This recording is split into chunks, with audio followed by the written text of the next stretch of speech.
We're at Portage Glacier in south central Alaska in front of the Baggage Bog Center. And I don't know if you can see that so much behind me. You'll get plenty of shots of it. It looks a little bit like the Penguin Walk heading out to, across Antarctica. There must be at least, there's over 100 cars here. A lot of people hiking out towards the glacier, which is back there behind that mountain. So we'll make that trek today. We're going out over the lake. No danger likely of anything breaking because it's just way too cold out here. Wind's blowing. Got a little bit of a chill factor. We're in the low 20s, but the sun is shining and it's just absolutely beautiful. Okay, we're on.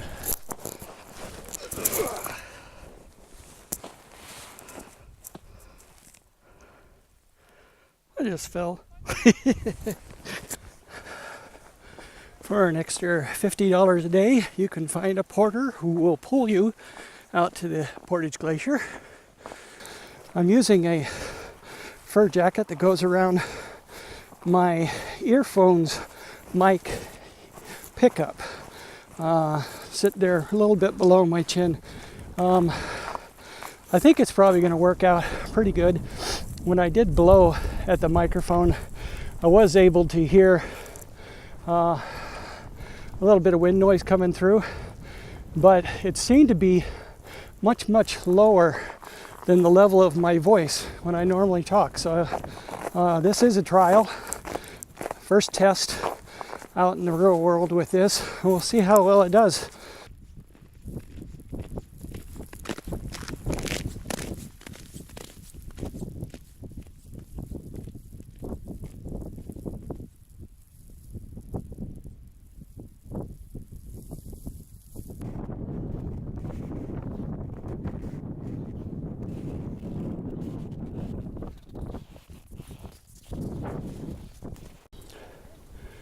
Beyond that mountain there, and in between the saddle, is Whittier, up over that valley, if you will.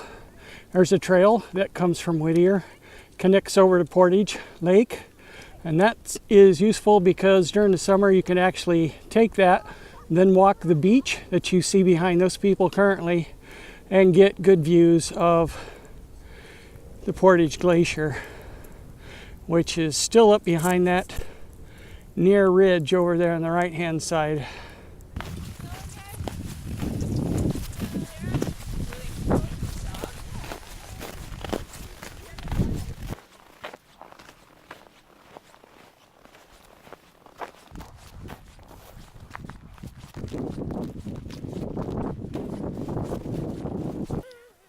Well, this is it.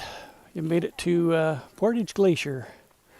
We're standing up probably about, I don't know, maybe about 500 feet from the front of it. It extends about a half a mile all the way across over behind those rocks there and towards the base of that mountain. You probably need a little bit of scale of that wall behind me, but it's actually really pretty impressive. Probably about 4 stories high.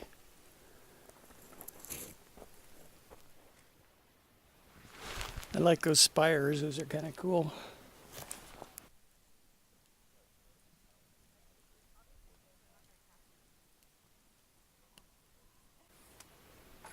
How's the saying go? Do as I say, don't do as I do. I would never come within 3 feet of a glacier like this during the summer, and probably even during the winter. It's still probably not a very good idea. But that's about as close as I'm ever going to get. Might as well do it once. Well, I think you're the first to climb it, so I think you have the right to name it. Oh, perfect. Oh, what a good name. We just call it Big Blue. There you go. I like it.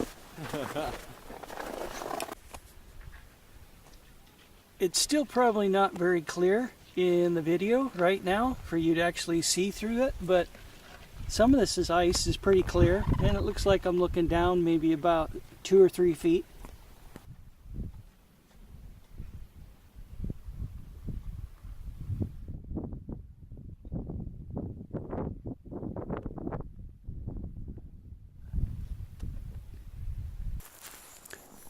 It's about 4:15 now. Wind's starting to pick up. I'm gonna have to start hiking back. We'll take a look at what the time is once we get back so we can kind of figure out how long it takes to hike out here.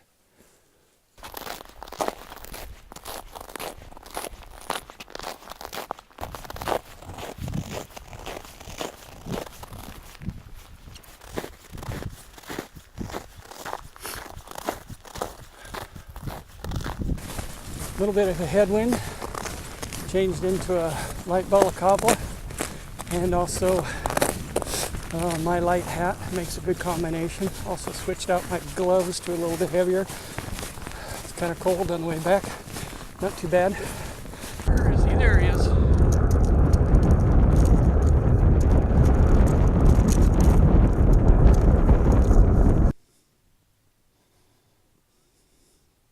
They're probably over there on that side rather than where I am, because snow might be a little bit more consistent. I can see where the bare ice would create a little bit of a hassle.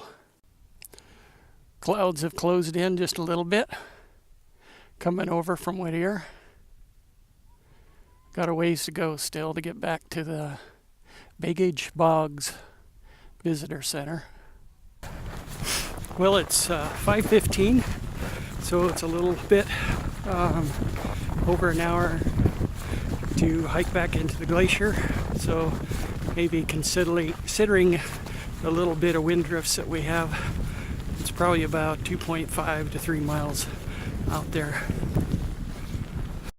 Hiking over to the glacier across Portage Lake is a pretty decent way to spend 3 or 4 hours. I think it's worth your time.